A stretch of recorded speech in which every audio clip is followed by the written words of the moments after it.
So how are things in Russia right now? Have you guys started working? The overall situation is getting better. The virus spread statistic, so we can say that we have now more recovery cases than new virus cases, and more recovered cases. And as you can see, I'm sitting in our office, so I started to work from office. And regarding our company, we have to take all the necessary measures, and the social distancing and all this mask, gloves, and all this. But we are able to work, and that is good. So industries across the board are going through a very unprecedented time, and the diamond industry is no exception. What is the reality today? Is there any demand at all for diamonds from any part of the world? ALROSA has also been doing a lot of tenders on digital platforms. I will start with the rough diamonds, and especially with our digital tender. The current situation is with the low demand. There is no real and big demand for rough. Nevertheless, we see that some of positions of rough, our clients, they have interest. There is some small deficit in some areas, and based on this, we decided to, from one side, to test the market, and from other side, to support our clients who has interest to buy. Based on this, we organized a digital tender, and for us it's a good opportunity to test our digital platform in real life, and we offered to our clients about 800 stones from 5 to 10 carats.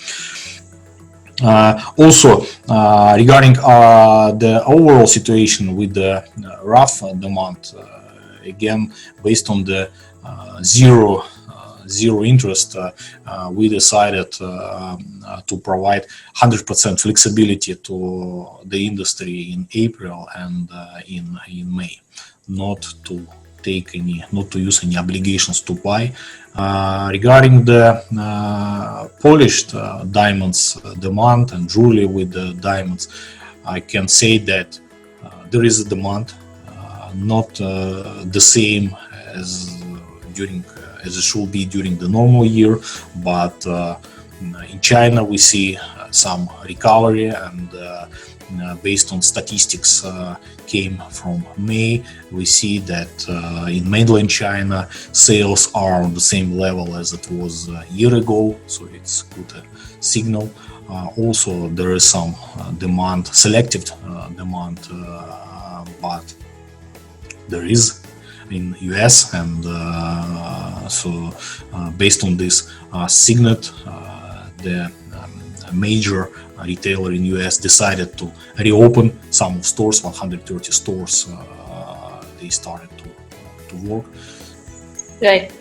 The other thing is, as a market leader, what are the immediate concerns for the diamond trade in this situation that needs to be addressed at once? We have to limit the allocation of rough volumes to the market. It's better this period of time to wait, to follow price or volume strategy, so to decrease volumes and not to push market with the low price or discounted price sales. The mining industry as such has also been going through a very hard time, and from ALROSA's perspective, there are lots that's happened in the last 2 months. You've deferred purchases.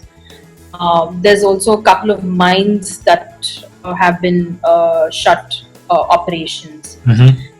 And also you've sort of cut down your production for the year 2020. So all these moves sort of inevitable, to be in a more secure, sort of safe position towards the end of the year when we come out of the lockdown? As a company, we are quite good prepared to this crisis and to this the current situation. So from liquidity point of view, we have enough reserves, and we can work, we can operate as a company without sales for the next couple of months. From this point of view, we are stable. But nevertheless, we decided to reduce our production program, and that is a necessary step because we see that with the current demand, all this production we will utilize in our stocks. So it means we have to wait till right period of time, and then we can increase the production. But we took a decision to decrease our plans from 34 million of carats at the beginning of this year. So we decreased our plans for 2020 up to 30 million of carats, and we decided to exclude low price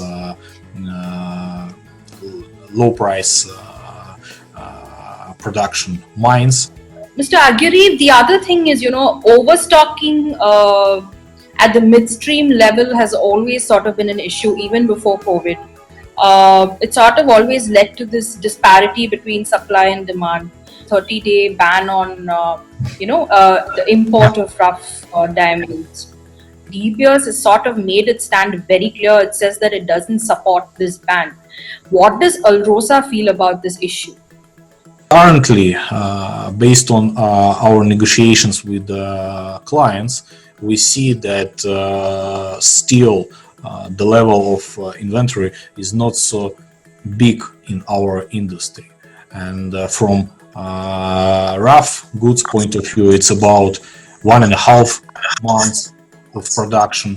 Companies, they can use these stocks more than 2.5-3 months in the current situation. So from this point of view, we don't predict any demand in next 2 months for rough goods.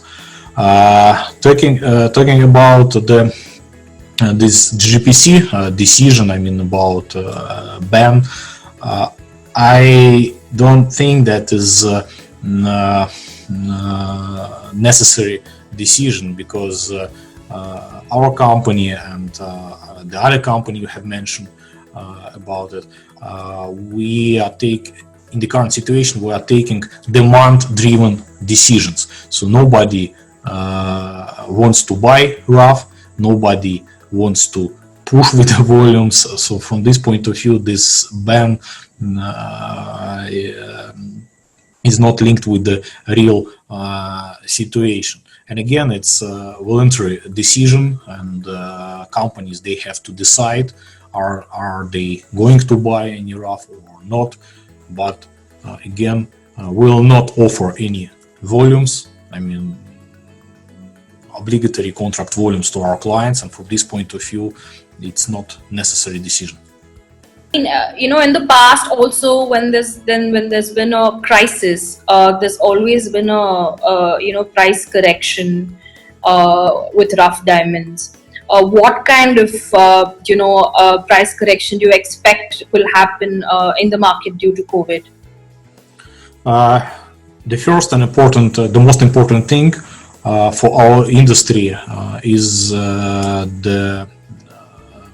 the normalized demand for jewelry with diamonds. That will be the first driver to start any business activities, because based on the normalized demand, especially from US market, China market, and Indian market, that will be a sign for rough sales.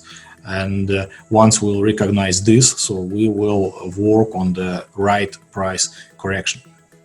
From my point of view, it should be, but I'm not ready to discuss the level of such kind of correction, because at the current situation, the discount can be about 20-25%, maybe 30% to the February prices, to pre-COVID price level. But if we'll start business in August and September, definitely this correction will be absolutely less, and if I can compare to the current situation. So there is a link when we'll start sales and what kind of price decision we'll have to take. The other thing is, very recently the DPA announced that it's going to change its entire strategy and even change the tagline "Real is Rare." And since ALROSA works so closely with the DPA, what is your take on DPA's decision to rebrand itself? I mean, is the whole "Real is Rare" notion, I mean, is it not sort of relevant anymore? No, it's very important decision and right decision, and I think rebranding and also new marketing initiatives, it's absolutely the right time to do this, because after the crisis situation, we will have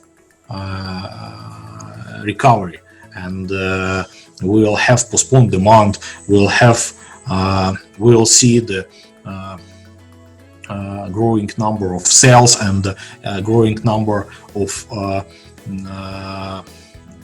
marriages, engagements, and we have to support all this, and for this we have to prepare. So the current period of time, it's right time to do this job, and to organize right marketing programs. And we, as a part of DPA, for us it's the